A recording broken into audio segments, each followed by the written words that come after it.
नमस्कार, स्वागत है आपका के न्यूज में। मैं हूं आपके साथ विशाल पंडित। आप देख रहे हैं खबर उत्तराखंड। रुक करते हैं इस वक्त की सुर्खियों का। सीएम पुष्कर सिंह धामी का दिल्ली दौरा। मोती नगर शालीमार बाग में भरी चुनाव हुंकार। कस्तूरबा नगर में भी की जनसभा। उत्तराखंड में पहली बार होगा पेपरलेस बजट सत्र। विधानसभा अध्यक्ष ऋतु खंडूरी का सरकार से अनुरोध। बजट सत्र देहरादून में कराने का किया अनुरोध।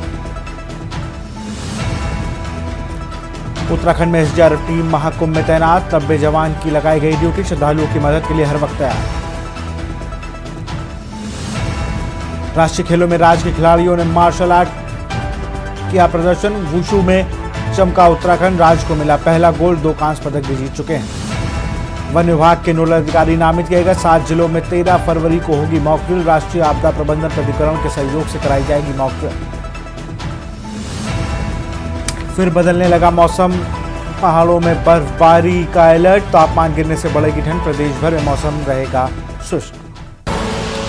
आप देख रहे हैं के न्यूज, खबरों का सारथी। उत्तराखंड में शीतकालीन चारधाम यात्रा में पहली बार कोई प्रधानमंत्री पहुंच रहे हैं। बताया जा रहा है कि आगामी 5 फरवरी को पीएम मोदी उत्तरकाशी जनपद पहुंचेंगे। वहां रात्रि प्रवास के साथ ही जनसभा को संबोधित भी करेंगे। इससे कहीं ना कहीं इससे देश विदेश में उत्तराखंड की शीतकालीन यात्रा की ब्रांडिंग होगी। विगत 28 जनवरी को राष्ट्रीय खेलों के उद्घाटन के लिए देहरादून पहुंचे पीएम मोदी ने शीतकालीन यात्रा में आने का संदेश दिया था। वहीं कहीं न कहीं इससे प्रदेश की जीडीपी बढ़ेगी। जानकारी के अनुसार पीएम मोदी गंगा मैया के शीतकालीन प्रवास मुखवा पहुंचेंगे और यहां उनके रात्रि प्रवास को लेकर तैयारियां चल रही हैं। बता दें कि उत्तराखंड की चारधाम यात्रा से अप्रैल माह में शुरू होती है। इस बार शीतकालीन चारधाम यात्रा को लेकर प्रदेश के मुख्यमंत्री पुष्कर सिंह धामी सजग हैं। शीतकालीन यात्रा से यहां के होटल व्यवसाय और व्यापार को संजीवनी मिलने की उम्मीद है। प्रधानमंत्री के दौरे से शीतकालीन यात्रा से प्रदेश को अच्छा राजस्व मिलने की संभावना जताई जा रही है। वहीं विपक्ष शीतकालीन यात्रा को लेकर सवाल उठा रही है। चारधाम यात्रा के शीतकालीन स्थलों तक पहुंचने के लिए कोई प्लान सरकार के पास नहीं है। कोई भी आंकड़े और प्रचार प्रसार भी सरकार की तरफ से नहीं किया जा रहा है, जिससे लोगों को शीतकालीन यात्रा के लिए उत्तराखंड पहुंचे। कांग्रेस के अनुसार इस यात्रा की शुरुआत पूर्व सीएम हरीश रावत के कार्यकाल में हुई थी, जिसका श्रेय अब भाजपा लेना चाहती है। साल चारधाम यात्रा की शुरुआत अप्रैल माह से हो जाती है। इस शीतकालीन चारधाम यात्रा पर भी सरकार फोकस कर रही है। आपको बता दें कि सर्दियों में शीतकालीन प्रवास स्थलों मठ, जोशीमठ, पंडुकेश्वर, मुखवा और घरसाली में चारों धामों के देवताओं की पूजा की जाती है। फिलहाल इन शीतकालीन प्रवासों पर कम संख्या में श्रद्धालु पहुंच रहे हैं। देखना होगा कि पीएम मोदी की ब्रांडिंग के बाद इस यात्रा को कितना बूस्टअप मिलेगा। वहीं विपक्ष इसे मात्र एक जुमला करार दे रहा है और धरातल पर कोई तैयारी न होने की बात कह रहा है। शीतकालीन आध्यात्मिक यात्राओं को भी प्रोत्साहित करना जरूरी है। मुझे खुशी है कि इस दिशा में भी उत्तराखंड में कुछ नए कदम उठाए गए हैं। साथियों, उत्तराखंड एक प्रकार से मेरा दूसरा घर है।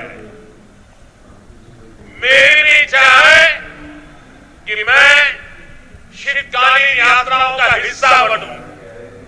मैं देश भर के युवाओं से भी कहूंगा कि सर्दियों में जरूर उत्तराखंड आए, तब यहां श्रद्धालुओं की संख्या भी उतनी नहीं होती।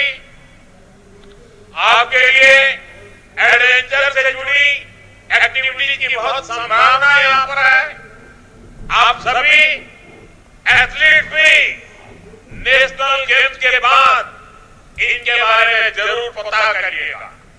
और उत्तराखंड की शीतकालीन यात्रा को लेकर प्रधानमंत्री मोदी विगत 28 जनवरी को अपने संबोधन में कह चुके हैं। उन्होंने शीतकालीन आध्यात्मिक यात्रा को बढ़ावा मिलने की बात कही थी। इस यात्रा से कहीं न कहीं प्रदेश के लोगों को फायदा मिलने की उम्मीद जताई जा रही है। चारधाम यात्रा के समापन के बाद अभी तक यहाँ के चारधाम यात्रा बढ़ाव वैसे सूने पड़े हैं। पीएम मोदी की इस ब्रांडिंग से कितना असर पड़ेगा, यह आने वाले दिनों में सामने आ जाएगा। भाजपा के राज्यसभा सांसद नरेश बंसल के अनुसार इससे व्यापार और रोजगार बढ़ेगा।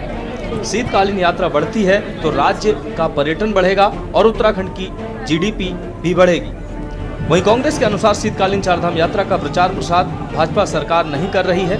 वहीं उत्तराखंड क्रांति दल के अनुसार सरकार के पास अभी कोई आंकड़ा भी नहीं है कि कितने श्रद्धालु अभी तक शीतकालीन यात्रा पर पहुंच चुके हैं।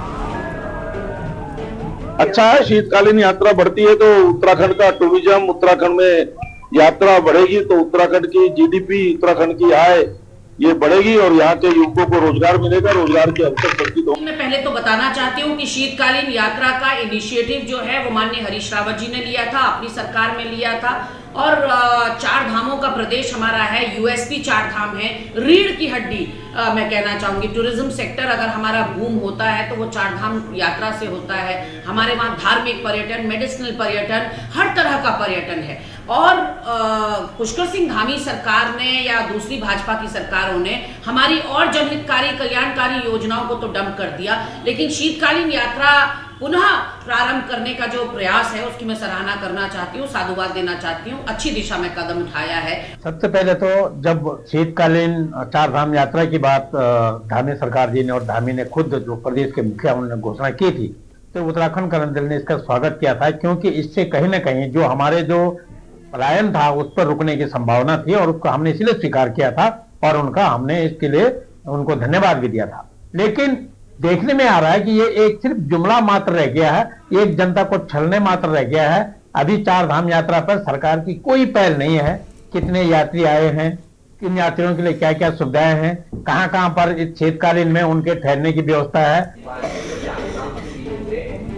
उत्तराखंड में शीतकालीन चारधाम यात्रा को बढ़ावा देने के लिए सरकार तो प्रयासरत है, लेकिन धरातल पर इसे लेकर कोई प्लान नहीं। पर्यटक बर्फ का दीदार करने उत्तराखंड की पहाड़ी वादियों में जरूर पहुंच रहे हैं, लेकिन चारधाम शीतकालीन गद्दी स्थलों पर कम ही लोगों की आवाजाही हो रही है। अब देखना होगा कि पीएम मोदी अगर उत्तराखंड में आकर इस शीतकालीन यात्रा की ब्रांडिंग करते हैं तो क्या असर इस पर पड़ेगा। औली, चक्राता, मसूरी, नैनीताल, केदार, कांठा समेत कई बर्फ से लगदग चोटियों का दीदार करने वाले यात्रियों की संख्या में इजाफा जरूर हो रहा है, लेकिन चारधाम के मुख्य पड़ाव और छोटे कस्बों में फिलहाल यात्री कम संख्या में ही पहुंच रहे हैं। Uttarakhand desk report.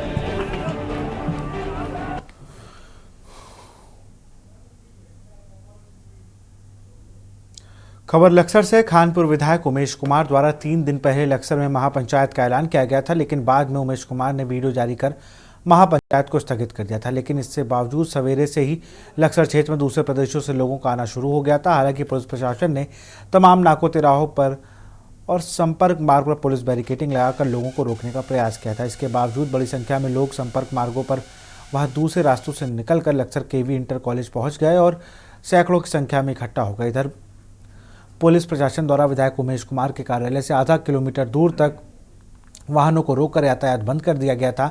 जैसे ही पुलिस को लोगों के कॉलेज में इकट्ठा होने की जानकारी मिली तो पुलिस ने वहां से भीड़ को हटाने की कोशिश की, लेकिन इस बीच वहां मौजूद लोगों और पुलिस के बीच पहले तू मैं हुई और हाथापाई की नौबत आ गई। हालात खराब होते देख पुलिस को हल्का लाठीचार्ज करना पड़ा, तब जाकर भीड़ तितर बितर किया गया। इसके अलावा लक्सर के गोवर्धनपुर में कुछ लोगों द्वारा पुलिस पर पथराव भी किया गया।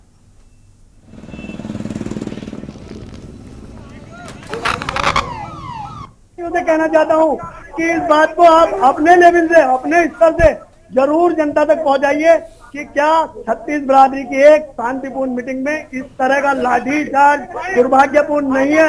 हमारी मनसा थी, हमारे अंदर एक ही आग लग रही है।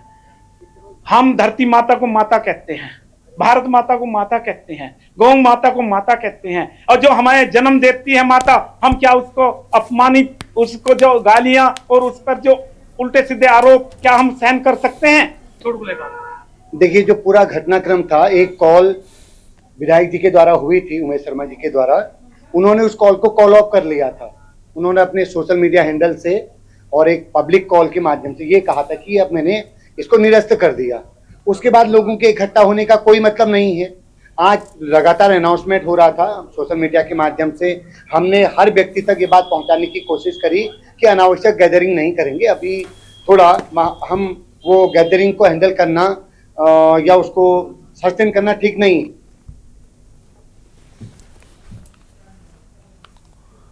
विकासनगर क्षेत्र में चल रही खनन गतिविधियों को लेकर दो नेताओं में जुबानी जंग शुरू हो गई है, जिसके चलते जनसंघर्ष मोर्चा के अध्यक्ष रघुनाथ सिंह नेगी ने संबंधित विभागों और प्रदेश सरकार पर माननीय सुप्रीम कोर्ट के आदेशों की अवमानना करने का आरोप लगाया है। बता दें कि कल क्षेत्रीय विधायक मुन्ना सिंह चौहान ने क्षेत्र भ्रमण के दौरान मीडिया के सामने इशारों में GMVN के पूर्व उपाध्यक्ष और जनसंघर्ष मोर्चा के अध्यक्ष रघुनाथ सिंह नेगी की जनहित याचिका पर तंज कसते हुए उन पर सवाल खड़े किए थे।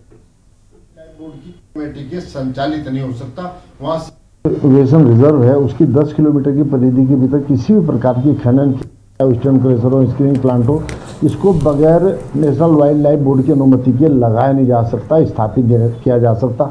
और इस मामले में जो ऑनरेबल सुप्रीम कोर्ट का जो आदेश है, चाहे ऑनरेबल हाई कोर्ट का आदेश है, उसकी धज्जियां उड़ाने का काम ये लगातार कर रहे हैं। इस मामले में हमने जब इनको व्यक्तिगत रूप से, चाहे वो सचिव खनन हो ब्रजेश कुमार संती जी हो, चाहे निदेशक हो भूतत्व खनिकर्म के राजपाल लेखा जी, इनको हमने व्यक्तिगत रूप से चेतावनी दी बिल्कुल कि अगर आपने ऑनरेबल हाई कोर्ट और सुप्रीम कोर्ट के आदेशों की अनुपालना नहीं कराए, निश्चित तौर पे हम आपको कोर्ट में घसीटेंगे। व्यक्तिगत रूप से इनको पार्टी बना करके इनके खिलाफ कार्रवाई हम कोर्ट में करवाएंगे। खबर हल्द्वानी से है। जेल में बंद नैनीताल दुग्ध संघ के अध्यक्ष मुकेश बोरा ने कहा कि 5 फरवरी को जेल में ही बोर्ड की बैठक आयोजित कराई जाएगी। न्यायालय में अपील करते हुए उन्होंने कहा कि दुग्ध संघ नैनीताल की अधिकारियों की बैठक बुलाई गई है। वहीं प्रबंध निदेशक संजय खेतवाल का कहना है कि न्यायालय के आदेशों के क्रम में विभाग द्वारा बैठक की तैयारी की जा रही है। अधिवक्ताओं का भी कहना है कि बैठक के लिए उनका फिक्स दिन होने के चलते उनका अधिकार है कि वह बैठक बुला सकते हैं और उसी को लेकर न्यायालय ने भी उनको अनुमति दी है। यदि किसी भी पक्ष को आपत्ति होती है तो वह न्यायालय में अपील करने के लिए स्वतंत्र है।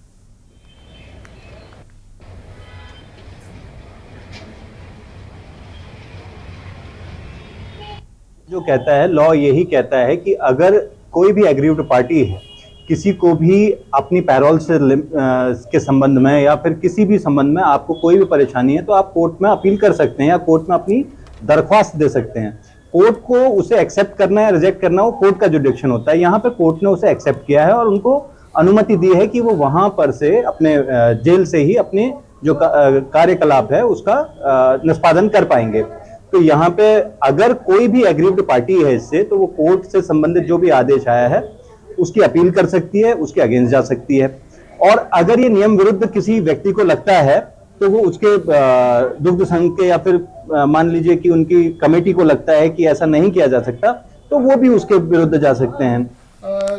माननीय न्यायालय के आदेश हैं कि जो बोर्ड की बैठकें हैं वो जेल परिसर में ही कराई जाए। हमारे संज्ञान में भी नैनीताल दुग्ध संघ के द्वारा ये प्रकरण लाया गया कि हम ये माननीय न्यायालय के आदेश हैं, तो उस क्रम में उनके द्वारा जो माननीय न्यायालय के आदेश है उसके लिए जो भी औपचारिक तैयारियां होती हैं वो की जा रही हैं। सर बोर्ड क्या सभी सदस्य मौजूद होंगे इसमें? कौन मौजूद होंगे इसमें? नहीं, इसमें बोर्ड की बैठक में जो प्रक्रिया है उसमें नोटिस दिया जाता है, सभी को बैठक की सूचना की दिया जाता है और इंडिविजुअल मेंबर पे रहता है कि वो उपस्थित हो या नहीं। निकाय चुनाव में कोटद्वार में मिली हार के बाद कांग्रेसी नेताओं का एक दूसरे पर आरोप प्रत्यारोप लगाने का दौर क्षमता नजर नहीं आ रहा है। कांग्रेस नेता हेमचंद पवार ने कांग्रेस जिला अध्यक्ष विनोद डबराल पर निशाना साधते हुए कहा कि अनुशासनहीनता के आरोप में कोटद्वार के जिन नेताओं को पार्टी ने 6 साल के लिए निष्कासित किया था, उन्हीं नेताओं ने जिलाध्यक्ष पार्टी कार्यालय में बिठाने और अपने साथ घुमाकर कांग्रेस की जड़ खोदने का काम कर रहे थे। लिहाजा कांग्रेस जिलाध्यक्ष को तत्काल पार्टी से बाहर का रास्ता दिखा देना चाहिए। देखिए, निष्कासित नेता, कोई बड़े नेताओं ने निष्कासित नहीं किया उन्हें कांग्रेस के प्रदेश अध्यक्ष, AICC के जो हमारे संगठन के प्रभारी हैं KC वेणुगोपाल जी, उनके द्वारा नेता को निष्कासित किया है उस नेता को। और जिलाध्यक्ष जो सार्वजनिक रूप से प्रेस कॉन्फ्रेंस करके बड़े नेताओं पर आरोप लगा रहे हैं, उस निष्कासित नेता को साथ में लेकर के। शुक्रवार को कालाडूंगी श्रमजीवी पत्रकार यूनियन इकाई के अध्यक्ष प्रकाश नैनवाल के नेतृत्व में यूनियन के सभी सदस्यों ने एक ज्ञापन SDM कालाडूंगी रेखा कोहली के माध्यम से प्रदेश के मुख्यमंत्री पुष्कर सिंह धामी को भेजकर उदयपुर पत्रकारों पर लगे झूठे मुकदमे की निष्पक्ष जांच कर दोषियों पर कार्रवाई करने की मांग की। रुद्रपुर में हमारे कुछ पत्रकार साथियों के ऊपर एक खबर को लेकर कुछ अधिकारियों द्वारा फर्जी मुकदमे दिखाए गए हैं, जिसकी श्रमजीवी पत्रकार यूनियन कालाडूंगी कड़ी भत्सा करता है। वो प्रशासन से इसकी सत्यता की जांच करने की मांग करता है। इस संबंध में आज हमने एसडीएम कालाडूंगी के माध्यम से प्रदेश के मुख्यमंत्री जी को एक ज्ञापन भेजा है, जिसमें हम सभी ने निष्पक्ष जांच की मांग की है। आज कालाडूंगी के श्रमजीवी पत्रकार यूनियन के द्वारा मुझे ज्ञापन दिया गया है, जो रुद्रपुर में हुए पत्रकारों पर मुकदमे के रिगार्डिंग है, जो माननीय मुख्यमंत्री जी को संबोधित है, और मेरे माध्यम से जिलाधिकारी महोदय के माध्यम से माननीय मुख्यमंत्री जी को प्रेषित कर दिया जाएगा। खबर टिहरी से है। पर्यटन स्थल केम्प्टी फॉल धनौल्टी कर्णपाल में गर्मियों के सीजन में बाहर से आने वाले पर्यटकों के लिए पानी की समस्या उत्पन्न हो जाती है। अब इसको दूर किया जा रहा है। चंबा जल निगम विभाग द्वारा डीपीआर तैयार कर दी गई है। करोड़ों से ज्यादा की पंपिंग योजना पर डीपीआर स्वीकृत होते ही काम शुरू हो जाएगा। जल निगम चंबा के अधिशासी अभियंता KN सेमवाल ने बताया कि गर्मियों के सीजन में केम्प्टी फॉल में पानी की समस्या उत्पन्न हो जाती है। अब इसको दूर किया जा रहा है और जल्द ही शासन को डीपीआर भेज दिया जाएगा। पानी पर्याप्त मात्रा में नहीं मिल पाता है, तो इस बार जो है ये योजना बनाई गई, किन किन क्षेत्रों में ये पानी की आपूर्ति की जा रही है। देखिए, जो खंड जौनपुर के अंतर्गत केम्प्टी एरिया और जो धनौल्टी कानाताल वाला एरिया है, ये टूरिस्ट बेल्ट हैं। इसमें गर्मियों में टूरिस्ट का फ्लो काफ़ी ज़्यादा रहता है और इसको देखते हुए अभी एक प्लानिंग की गई है कि जो केम्प्टी का एरिया है उसमें हमने एक pumping water supply scheme plan की है। तो केम्प्टी के नीचे जो है अगलाड़ नदी है, वहाँ से उसकी पंपिंग योजना हमने सर्वे करा लिया है और इसकी डीपीआर अभी हम लोग बना रहे हैं। लगभग फरवरी के माह में इसकी डीपीआर तैयार कर और स्वीकृति हेतु भेजे जाने प्रस्तावित है। और ये हम EAP प्रोजेक्ट में इसको प्रस्तावित कर रहे हैं, एक्सटर्नली एडेड प्रोजेक्ट में।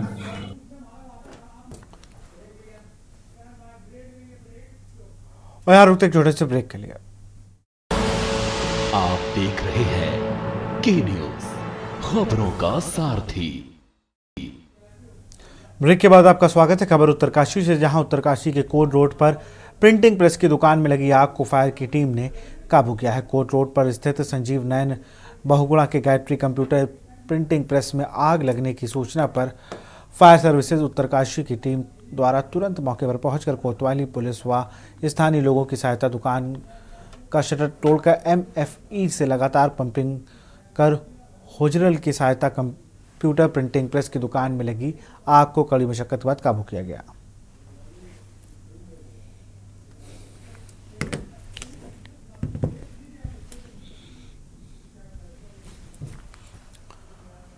डोईवाला शुगर मिल में लंबे समय से मृतक कार्मिकों के आश्रितों की नौकरी मांग को लेकर लामबंद थे। अब शासन से मिली स्वीकृति के बाद डोईवाला शुगर मिल प्रशासन ने 15 मृतक आश्रितों को नौकरी देते हुए राहत दी है। सादे समारोह में सहकारी गन्ना विकास समिति डोईवाला परिसर में हुए कार्यक्रम में उत्तराखंड सरकार के कैबिनेट मंत्री प्रेमचंद अग्रवाल ने 15 मृतक आश्रितों के परिजनों को शुगर मिल में नौकरी के प्रमाण पत्र देकर रोजगार से नवाजा।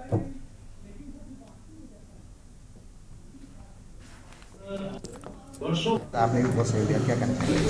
देखिए, सबसे पहले मैं उन 15 जो हमारे अभ्यर्थी हैं, जो मृतक आश्रित जिनको हम लोग कह रहे हैं, आज उनको हमने नियुक्ति पत्र दिया, उनको मैं बहुत बधाई दे रहा हूँ, शुभकामनाएं दे रहा हूँ। शुगर मिल परिवार के साथ आज वो जुड़े हैं और उम्मीद कर रहा हूँ उनसे कि हमारा शुगर मिल और आगे बढ़े और ये बड़ी मेहनत और लगन के साथ अपने दायित्व का निर्वहन करें। जहाँ तक इनको नियुक्ति देने के पहले का विषय है, तो आप जानिए वर्षों से विषय लंबित था और अनेकों लोग आए गए, सरकारें आई गई, लेकिन आप भी जानते हैं मेरे सामने भी विषय कई बार आता था। तो सिंह है और मैं उत्तराखंड गवर्नमेंट का मिल प्रशासन का और स्पेशली हमारे गन्ना मंत्री जी और हमारे शहरी विकास मंत्री श्री प्रेमचंद अग्रवाल सर का बहुत बहुत धन्यवाद करता हूं, क्योंकि ईडी सर और गन्ना मंत्री जी और प्रेमचंद अग्रवाल सर और सभी सहयोगी ने इतनी मदद करी है कि मैं कोविड में इतनी खराब परिस्थितियों में हमारी मदद करी है।